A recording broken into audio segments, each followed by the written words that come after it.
My best friend demanded I cancel my only vacation and spend $5,000 on 3 trips for her not yet engagement, then called me disloyal. I, 33 female, have a close friend, 34 female, who recently told me her boyfriend, whom I've never met, is planning to propose soon. They aren't officially engaged yet, but she's already acting as if the wedding is set in stone.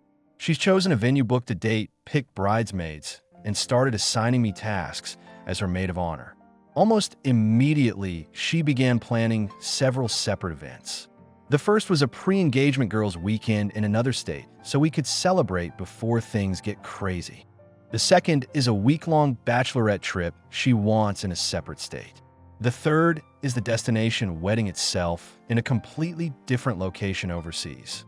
That is 3 major trips, all within the same year, not including planning meetings, decorations, and everything else she has asked me to help with. I work full-time with limited vacation time, so I told her that while I could commit to the wedding and the bachelorette trip, I could not add another full-length trip on top of that. I also mentioned that I already have a separate vacation in the works with another friend and that my PTO and budget are already stretched.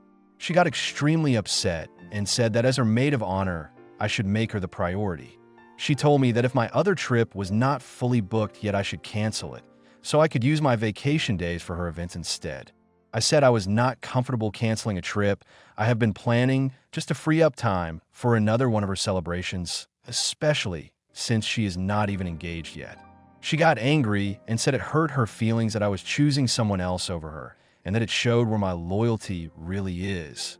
Now she is barely speaking to me, and I am wondering if it is inconsiderate of me not to want to take 3 vacations for my best friend's wedding when her boyfriend has not even proposed yet.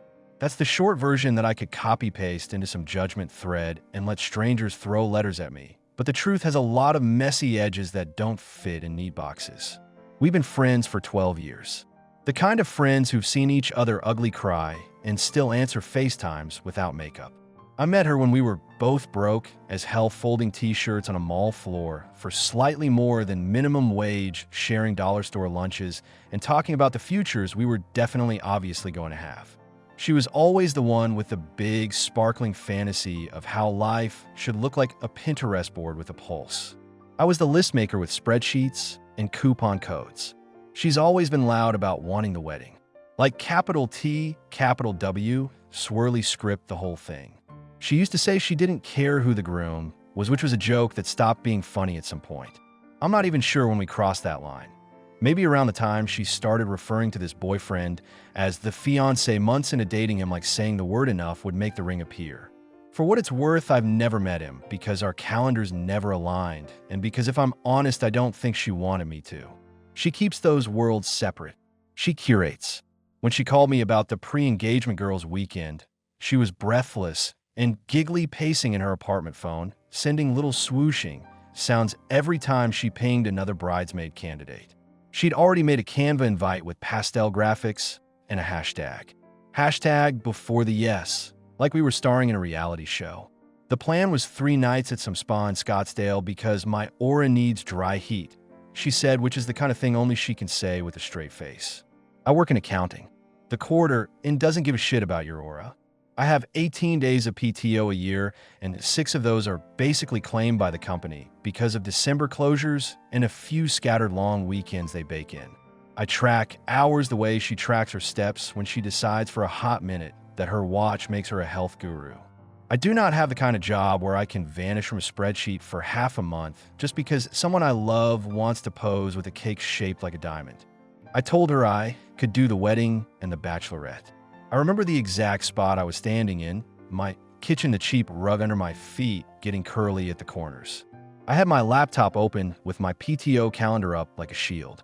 I could do 2 big things, I said, but 3? Not possible. I've already got a trip on the books with Maya for July. We've been planning it since last year. Flights bought. Hotel deposit down. I just can't. Silence. And she laughed, but not the fun laugh. The kind where there's an invisible bench and you're about to be asked to sit on it. You're my maid of honor, she said like I'd forgotten. That's not like optional. And then we were off. She listed everything she needed me to do. Take notes at venue walkthroughs, manage a group chat of 12 women, half of whom I didn't know.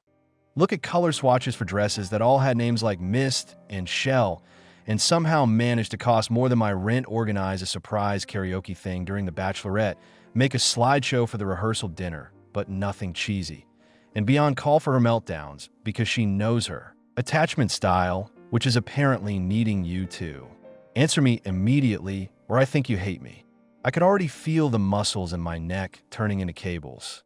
I said yes to a lot of it, because that's what you do when your best friend is high on her own fantasy. You triage the crazy. You put the smaller fires out and hope to hell there aren't gasoline cans stacked just off frame. But the trips, that was the line. 3 different states, 1 out of the country in the same year on my salary. I'm not printing money in my living room. The only printer I own is out of ink and has been for months because I keep waiting for a sale. She sent me a Google Doc labeled Maid of Honor tasks that same night. It was color-coded. She loves a color code if someone else builds it. My name, just my name, was highlighted in neon, and under it, book Scottsdale Notice Me Weekend, Jan or February. Plan Miami Bach for July, brainstorm wedding welcome bags for Italy. Italy. That was new. She had breezed past the destination like it was a cafe we'd just pop into if we had time. Now it was a line item for me. I did the math in another tab because I'm me. Flights to Phoenix, January prices, then Miami in peak summer, then Rome. No, wait, she texted later, Tuscany is more us, so Florence probably.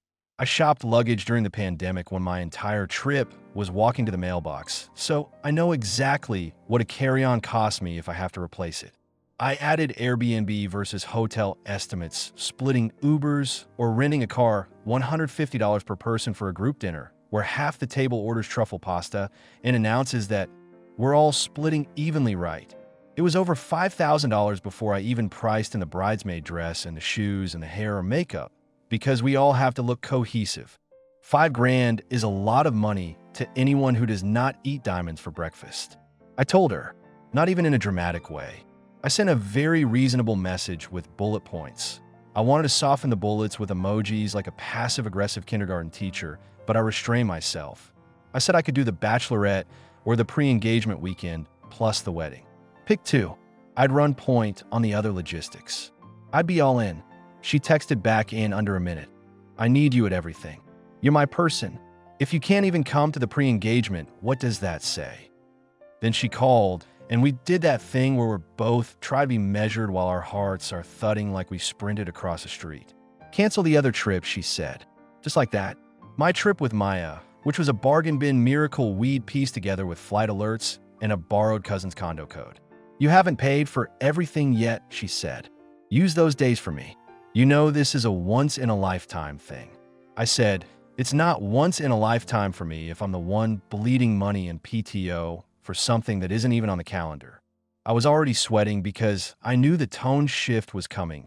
The whine that says you're a bad friend if you don't set yourself on fire to keep someone else warm. She went quiet long enough that I thought the call dropped. Then, wow.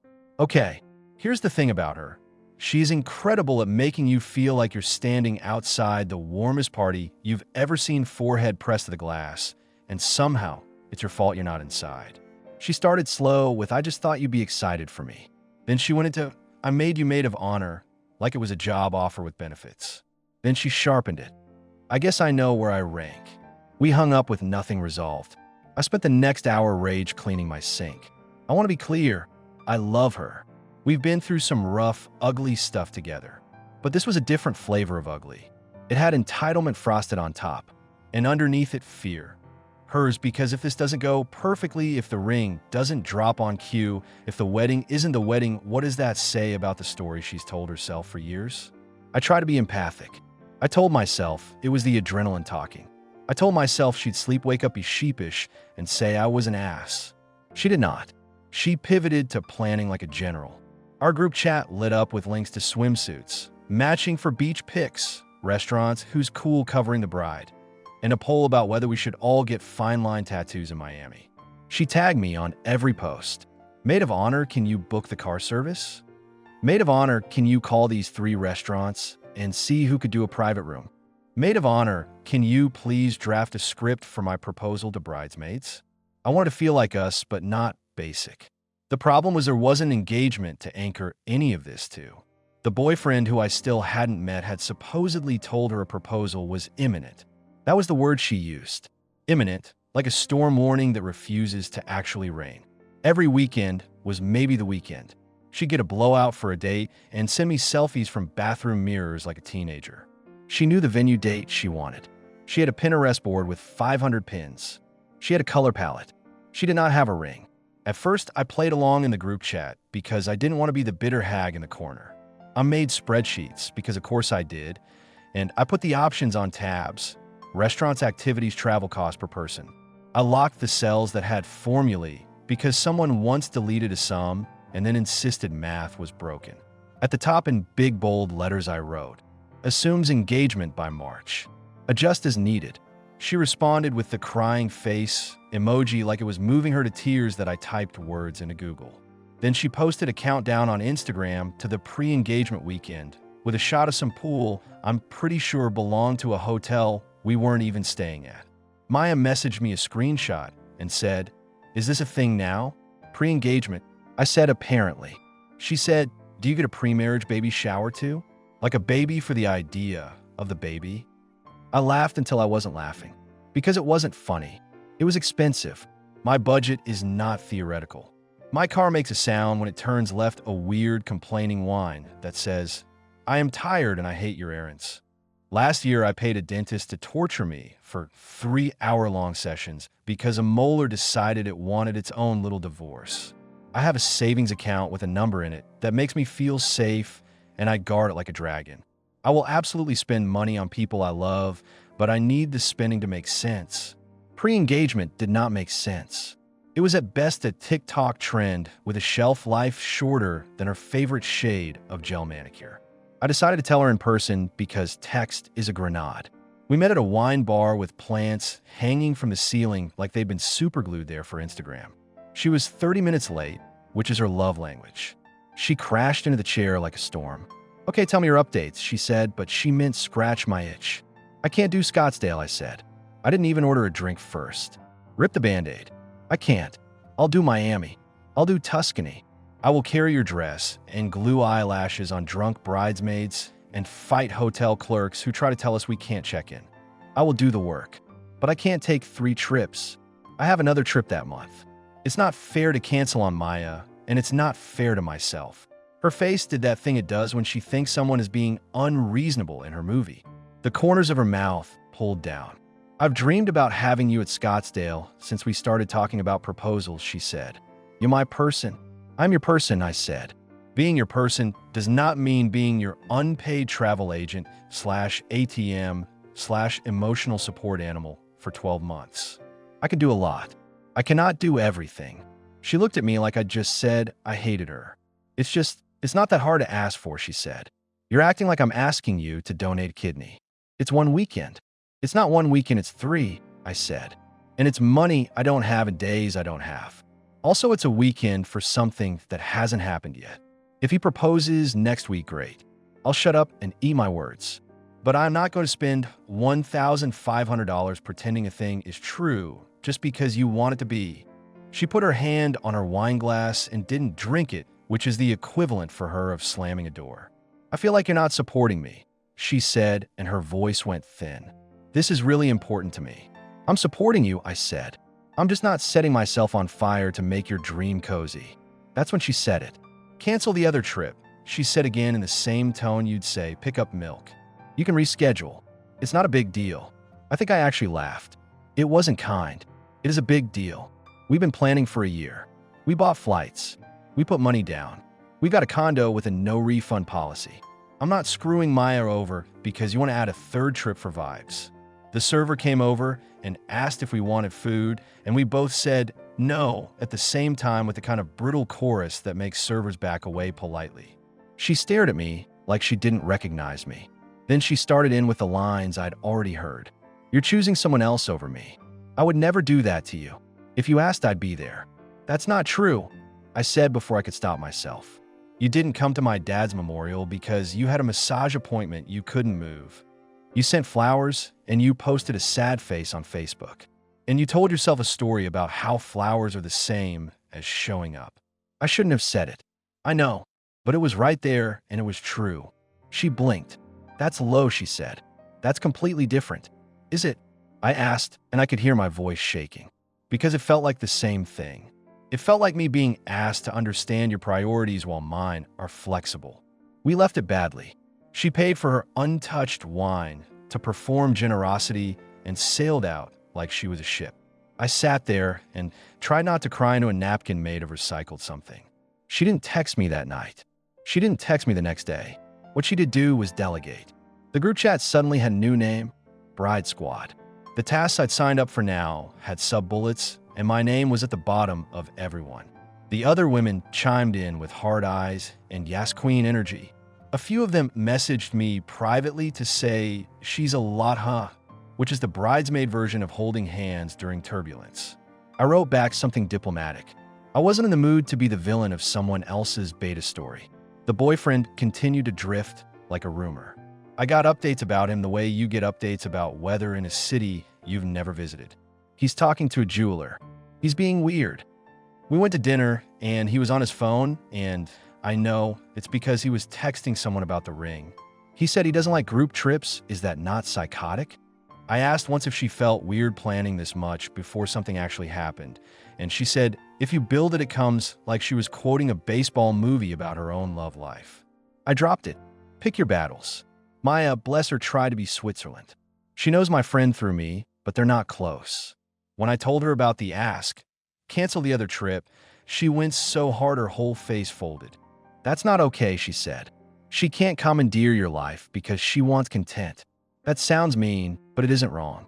My friend curates moments like their limited edition merch drops. The pictures matter more than anything else. She posted a vision board on her story that made it look like her life was already what she wanted it to be. People congratulated her on her engagement in the replies, and she did not correct them. I watched that happen and felt a weird ache behind my ribs.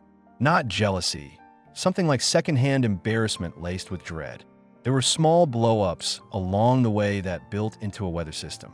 One night, she called me furious because I hadn't liked a reel she'd posted about bridesmaid proposal boxes. I had been cleaning my bathtub like Cinderella with a podcast because that's what an adult life looks like. Another night, she sent a message at 1:30 a.m. I think we should all do a group workout every morning in Miami like a boot camp on the beach. I didn't respond until morning.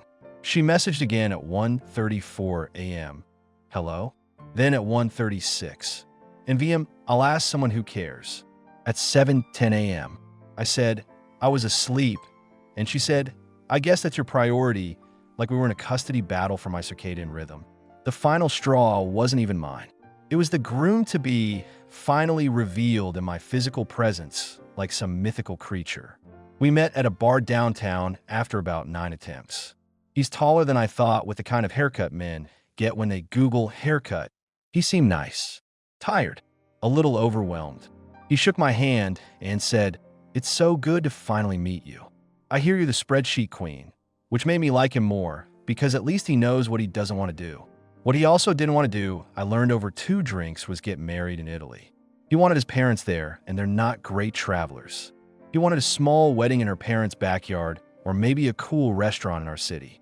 He said, overseas, like it was a maze. I watched her face go flat, and I knew there'd be carnage later. There was, of course. She lit me up on text. Can you believe he's being so negative? I said, he's telling you his priorities, which is what you say you want. She said, whose side are you on?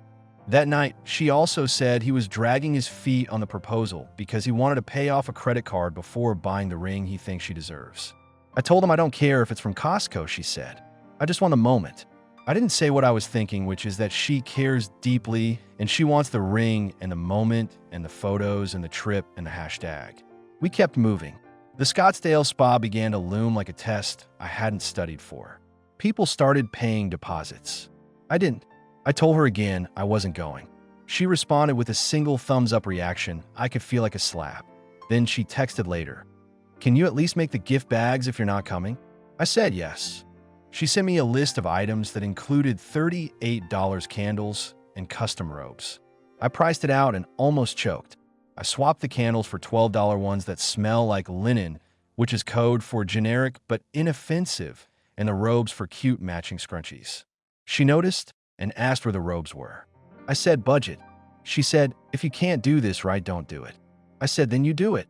She said, you're the maid of honor, like she was invoking a law. Around then, I told my mom about it, which I don't usually do because my mom has opinions that clatter around like pots. She listened for once without interrupting. Then she said, baby, she sounds like a lot. I said, she is a lot. My mom said, when people show you who they are, believe them the first time. I don't know who originally said that, but I know it's carved on the inside of my skull now. 2 weeks before Scottsdale, the group chat exploded. One of the bridesmaids, someone from work who I'd only met once, dropped out. She said she couldn't afford it. She said she'd send a gift and celebrate at the bachelorette.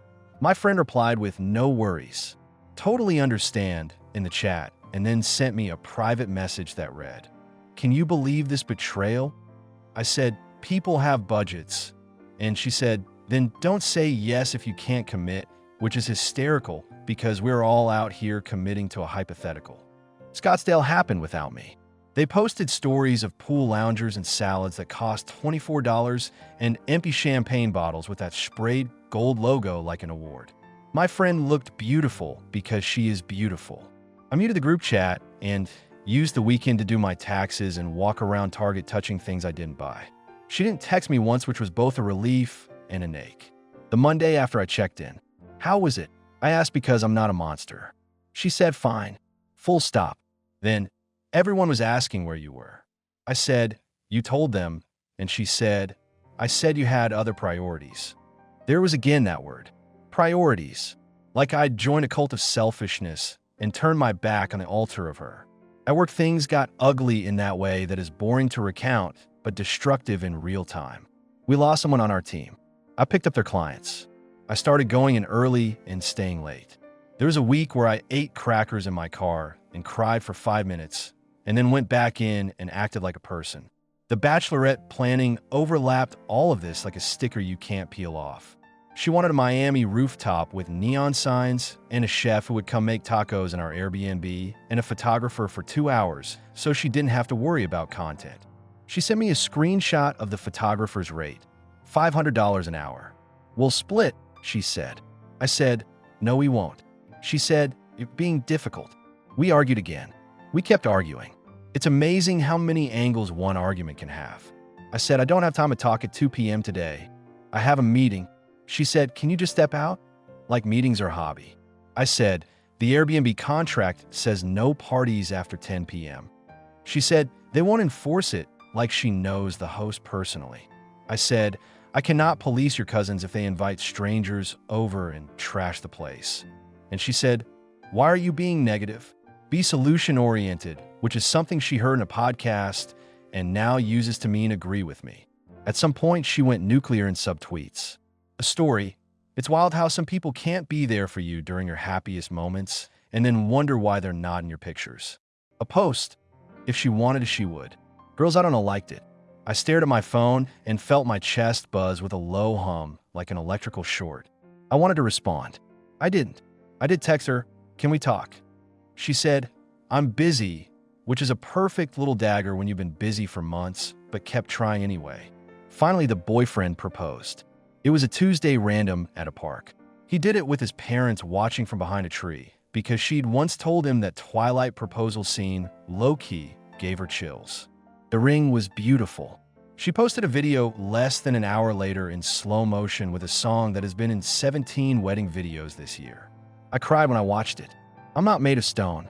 She FaceTimed me after and I said, it's gorgeous. And I meant the ring and also the relief. Now, there was a center to this goddamn circus. I thought the storm would calm. It did not. It recalibrated. Now, the wedding had a date. The date she'd wanted all along because of course she had already put the deposit down. She texted, now you see why we had to lock things in, like she'd been vindicated by fate. And then she said, okay, maid of honor meeting this Saturday, 10 a.m. at Aroma Cafe. I need you to bring a list of games for the shower mock-ups for the welcome bags and a draft of your speech. Then she added, also, can you send me $400 today for the Airbnb deposit for Miami? I went ahead and booked it because the place was getting so many inquiries. I Venmo'd $200 and said I'd send the rest in 2 weeks. she immediately reacted with. We met at the cafe, and I had 3 coffees because I'm weak. She launched into her agenda. She uses the word agenda for conversations with friends now. She said we needed 3 speeches at the rehearsal dinner, but none of them could be boring. She said we all had to wear white for one night in Miami, but not a white that clashes with my white, which okay. She said she'd love it if the bridesmaids coordinated surprise fireworks at the Tuscan venue. I Googled fireworks Tuscany cost under the table and almost dropped my phone when I told her we had to dial this, and she did the thing where she tilted her head like a bird. "You're being a downer," she said. "This is supposed to be fun. I'm trying to keep this actually doable," I said. "Fun isn't fun if everyone is stressed and broke." Then she said the quiet part loud. "Well, you can afford it." And there it was, the ugly little belief. Because I have a steady job and I don't Postmates every meal, she has decided I am rich in a way that obligates me to subsidize her dream. I sat there and felt something in me shift like a plate moving under the earth. I said slowly, afford 2 trips. You know what else I can afford? Boundaries. She rolled her eyes. You and your therapy words. I pay for those too. I said, and okay, that was petty. But damn, it felt good for 1 second. The group chat got meaner in that sweet way where people say things like, just checking in to make sure you're on top of task, since we haven't seen an update in a minute, with sparkle emojis that feel like knives. I kept doing the work because I said I would. I booked a dinner that took 6 calls. I reserved a block of manicure appointments. I made a shared folder with playlists and addressed the fact that one of the bridesmaids only listens to country music that sounds like trucks, and that would be a problem in a Miami club. I printed an itinerary, so no one could say they didn't know what was happening. I did the invisible labor because that's my curse. While I did try to plan the speech, I kept hitting this wall where I didn't want to stand in front of a room and pretend our friendship was a storybook that never had smudges. Because it does. Big ones. A scratch across the glossy page from the night we yelled about the memorial. A smudge from the time she told me she couldn't drive me home from a doctor's appointment because her dog had separation anxiety, and I took an uber woozy hunched in the back like luggage. But I also have all the soft pages too. I have the time she showed up at 2 a.m. with soup because I texted, "I can't sleep, everything hurts," and she sat on my floor and told me gossip until I laughed. I have the time she hunted down a pair of shoes I loved and mailed them to me with a note that said, "You deserve nice things." People are not one thing. They're a handful of sharp edges and some cotton stuffed in between. Then came the fight. The fight that landed us in this exact moment where I'm typing to strangers. We were on a Zoom with the bridesmaids to go over the Miami plan. Schedules, budgets, packing tips. Do not underestimate the chaos of 5 women trying to share one hairdryer. One of the bridesmaids asked if we were doing matching swimsuits. My friend said, "Yes, I've picked a style," and posted a link to a $160 one-piece. It was cute. It was also $160. Someone said, "Oof, that's steep." And my friend said, "It's a special trip." I said, "We can also find cheaper dupes. They don't have to match exactly." And she shot me a look through the screen that could cut. "It's my bachelorette," she said. "Why are you undermining me?" "I'm trying to make this accessible," I said. "Not everyone can drop $160 on a suit we'll wear once." "Then maybe they shouldn't have said yes," she said, and I watched the other women flinch like birds. "Not everyone has a revolving credit line," I said, which I could tell was a loaded phrase the second it left my mouth. She snapped. "You know what? If you're so negative about every single thing, maybe you shouldn't be my maid of honor." The screen went still. Everyone did that thing you do when your friend and your other friend step on a landmine. You stare at your own face like it's urgent. I felt my pulse in my palm. "Do you want me to step down?" I asked careful. She took a breath, then another, then she did not back down. "If you can't prioritize me," she said, "then yes. Maybe you're not the right person." I almost said okay.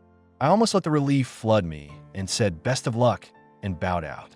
But then she added, "I knew when you refused Scottsdale that your loyalty wasn't where I thought it was, and I saw red at the edges of my vision.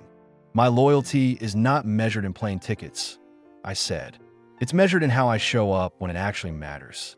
And I have shown up, over and over, even when your asks were unhinged. You want to pretend I'm failing because I won't buy a $160 swimsuit and fund 3 trips and clap on command? Fuck that. Someone gasped. It might have been me. She went quiet.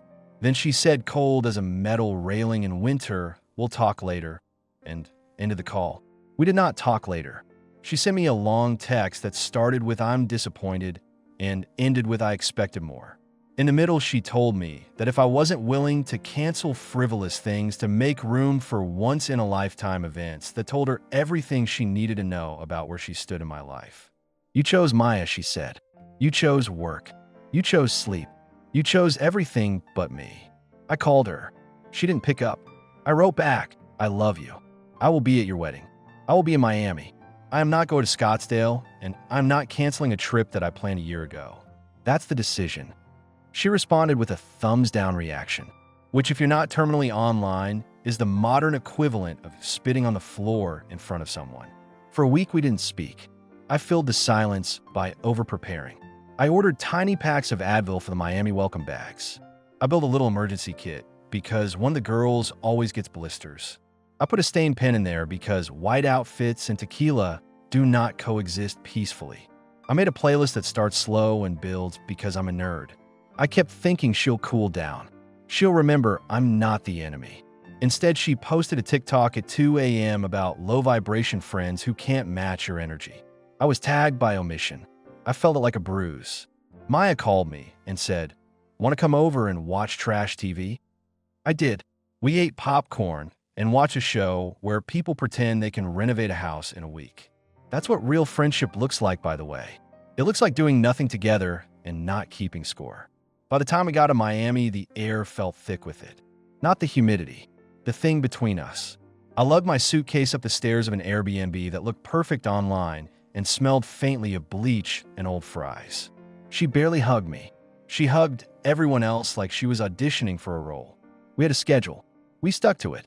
The rooftop bar tried to charge us a seating fee, and I fought a manager in heels. I got the fee removed because I have a spine and a customer service voice that scares men in suits. She didn't thank me. She didn't look at me when I handed her a drink. She posed for photos with her cousin and said loudly enough for me to hear, "Some people just don't get it." I took pictures anyway. I got the angles. I made sure her hair was on the right side because she hates her left. People will say that's madness, but if you know, you know. On the last night, one of the bridesmaids puked in a rideshare, and I Venmo'd the cleaning fee because she was crying and panicking, and I remember what anxiety tastes like. I didn't tell anyone I paid it. I just did. That's the thing about me and about a lot of people like me who end up as the responsible one. We just do the things. We do them even when no one thanks us. We do them when people are mean to us on the internet for sport. We do them because we like when the machine runs smoothly and because chaos makes us itch. Back home, my friend sent a message that said, "Can you do your speech draft by Friday?" I said yes because I am a fool. I wrote a draft. I made it generous. I made it true without being cruel. I told our story not as a parade of grievances, but as two messy girls trying to be women together. I wrote a line I was proud of. "You made me brave enough to be as loud as the life I want." I sent it. She responded, "Can you take out the part about us fighting? I don't want to give anyone ideas." I took it out. She said, "Can you also make it funnier? Don't make me cry too early." I tried. She said, "Can you just read this one from Pinterest and change the names?" I stared at that text for a long time. We had one more conversation. A real one. No wine bar, no audience. Just a sitting on my couch with the cheap rug again and my cat making biscuits on a throw pillow because he has no idea humans invent problems for ourselves. I told her I love you. I'm so happy you're getting the thing you wanted. I'm also really hurt by the way you've treated me for months. She said, "I'm sorry if you feel hurt," which is not an apology. I said, "That's not it." And she said, "I'm under so much stress and you don't get it," which is probably true. I don't get the kind of stress that you choose when you book a destination wedding in a currency you don't understand. I get the kind of stress where your boss asks if you can take on one more client and you say yes because your health insurance lives here. We looked at each other and realized we're not talking about the same thing at all.